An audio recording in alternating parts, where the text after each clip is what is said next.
Subscribe to our YouTube channel and press the bell icon to get the latest updates.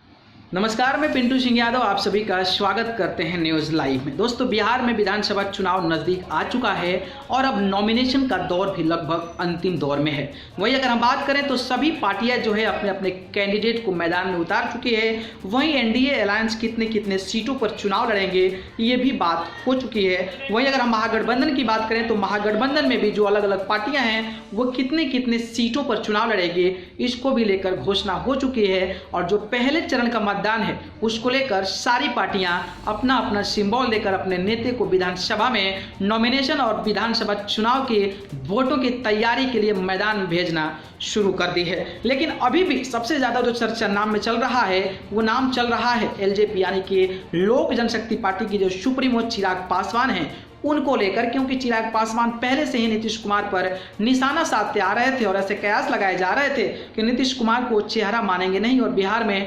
अकेले चुनाव लड़ेंगे। और वैसा ही अब जो है आपके सामने प्रत्यक्ष रूप से प्रदर्शित हो रहा है और नीतीश कुमार को चेहरा नहीं मानकर वो भारतीय जनता पार्टी के साथ मिलकर सरकार बनाने की बात कर रहे हैं। लेकिन इसमें कई सारी कठिनाइयां हैं, कई सारी डिफिकल्टीज है, क्योंकि भारतीय जनता पार्टी और Janata Dal United seat sharing का फॉर्मूला अपना ली है। अगर हम जनता दल यूनाइटेड की बात करें तो 122 सीटों पर चुनाव लड़ेगी अपने सिंबल यानी कि तीर के चुनाव चिन्ह पर। वहीं अगर हम भारतीय जनता पार्टी की बात करें तो भारतीय जनता पार्टी 121 सीटों पर चुनाव लड़ेगी और उनका सिंबल कमल छाप है। और इसको लेकर दो ही पार्टियां अपने आप में सीट को डिवाइड कर ली है और एलजेपी को साइड कर ली है और बीजेपी खुले तौर पर यह कह दी है कि कुछ भी हो जाए नीतीश कुमार ही बिहार का चेहरा होंगे और बिहार के आने वाले समय में सीएम बनेंगे, जिसको लेकर कड़ी आपत्ति थी चिराग पासवान को। और चिराग पासवान ने पहले से ही नीतीश कुमार के खिलाफ मोर्चा खोल चुका था और उन्होंने कहा था कि आने वाले समय में भारतीय जनता पार्टी और लोक जनशक्ति पार्टी की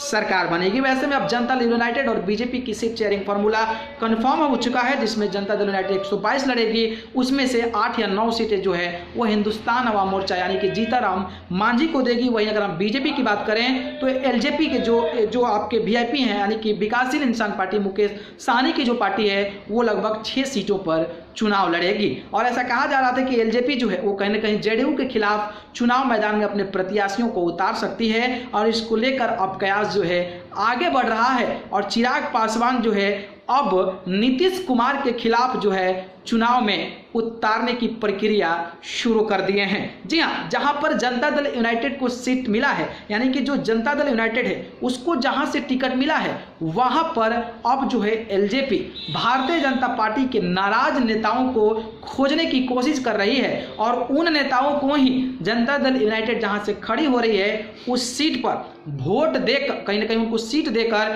लड़ाने की कोशिश कर रही है, ताकि वहां पर लड़ाई बेहद दिलचस्प हो और एलजेपी यानी कि लोक जनशक्ति पार्टी और जनता दल यूनाइटेड के बीच में तगड़ी लड़ाई हो। और इसको लेकर अब जो है चिराग पासवान ने पूरे जोर से खुले तौर पर जो है अब मैदान में आ चुके हैं और नीतीश कुमार के खिलाफ लगातार जो है खिलाड़ियों को, अपने मजबूत खिलाड़ियों को और वैसे खिलाड़ी को जहां पर उनकी इच्छा थी कि भारतीय जनता पार्टी चुनाव लड़े और वहां के जो नेता नाराज है उनको टिकट देना शुरू कर दी है, जो कि काफी अच्छी सोच के साथ, अच्छी प्लानिंग के साथ चिराग पासवान आगे बढ़ रहे हैं। अब ये देखना दिलचस्प होगा कि इसमें कोई बीजेपी जो है वो आपत्ति जताती है कि छोड़ देती है, क्योंकि बीजेपी अगर इनके साथ भी लड़ती है तो बल्ले बल्ले है, अगर इनकी हार भी हो जाती है तो बल्ले बल्ले है, क्योंकि एलजेपी के साथ मिलकर चुनाव मैदान में उतर सकती है और इस तरीके से जो है कहीं ना कहीं अप्रत्यक्ष रूप से एलजेपी को सपोर्ट कर सकती है, जिसको लेकर एलजेपी भी इस प्रकार का प्रोपेगेंडा चला रही है ताकि किसी भी तरीके से जनता दल यूनाइटेड को कैंडिडेट को हरा दिया जाए। और इस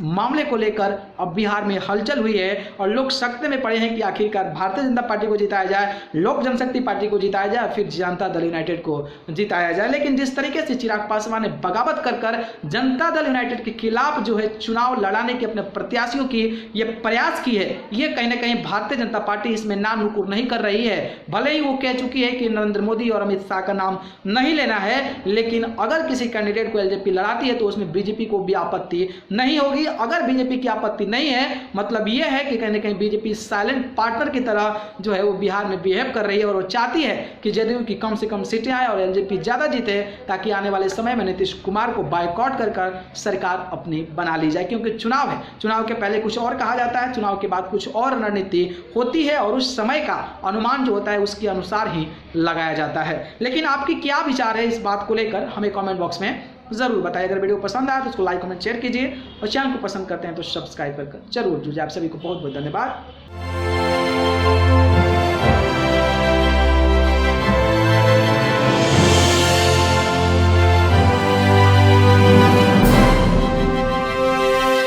Subscribe to our YouTube channel and press the bell icon to get the latest updates.